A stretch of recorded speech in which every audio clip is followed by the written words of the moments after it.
있습니다. 역시 성폭력 얘기입니다. 이번에는 직장 내 성폭력 문제인데요. 중견 가구업체죠. 한샘에서 불거진 이딴 성추문 사건으로 논란이 뜨겁습니다. 어떤 내용인지 영상 확인하고 돌아오겠습니다. 표방해온 한샘에서 처음 성추문이 벌어진 건 지난해 12월 23일. 수습사원인 25살 A씨가 인터넷에 올린 글에 따르면 남자 동기가 화장실로 따라와 몰카를 찍었습니다. A씨는 경찰에 신고했고 결국 이 직원은 해고됐습니다. 두 번째 사건은 지난 1월 13일에 벌어졌습니다.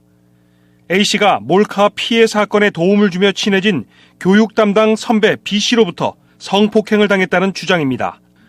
다만 경찰과 검찰이 양쪽의 주장과 SNS 메신저 대화 내용 등을 조사한 결과 성폭행 혐의는 없는 것으로 결론났습니다.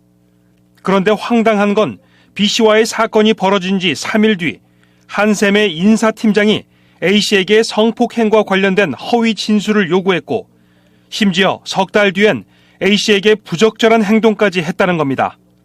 한샘은 이 인사팀장을 해고했습니다.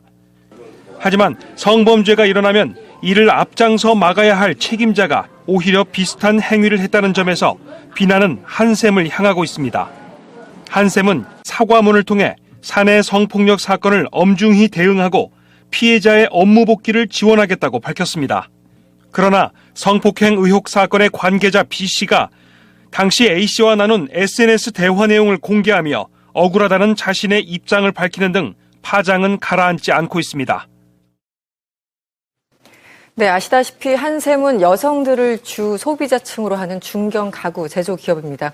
그만큼 친여성 기업이라는 것을 표방해 왔는데 그렇기 때문에 이번 사건 더 충격적으로 받아들일 수밖에 없습니다. 그런데 이번 사건들이 좀 이해가 안 가는데 한 여성이 저렇게 계속 당했다라는 사건의 성격도 좀 이상하고요. 그리고 한샘의 대응도 이상하고요. 어떻게 봐야 되는 거죠? 오늘 주제는 재밌는 게 이제 그 회사의 갑질 부분 앞에 얘기를 나눴는데요. 네. 사실은 갑 같은 을들이 또 있습니다. 보면은. 그러니까 이 갑질을 원래 을 간에 근로자 간에는 사실 뭐 갑질이라는 게 있을 수가 없다고 표면적으로는 보이죠.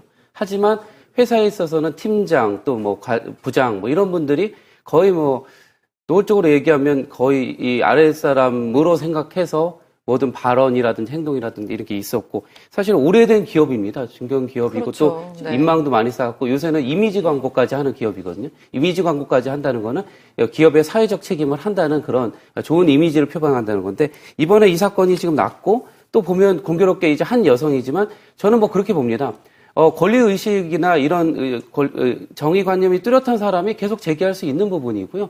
뭐 한 사람이 꼭 이제 문제가 뭐 있다는 식으로 뭐 인터넷에 여론에 떠돌기는 하지만 사실 그런 것들은 이 사안의 본질과 무관하다 이렇게 생각을 합니다. 네.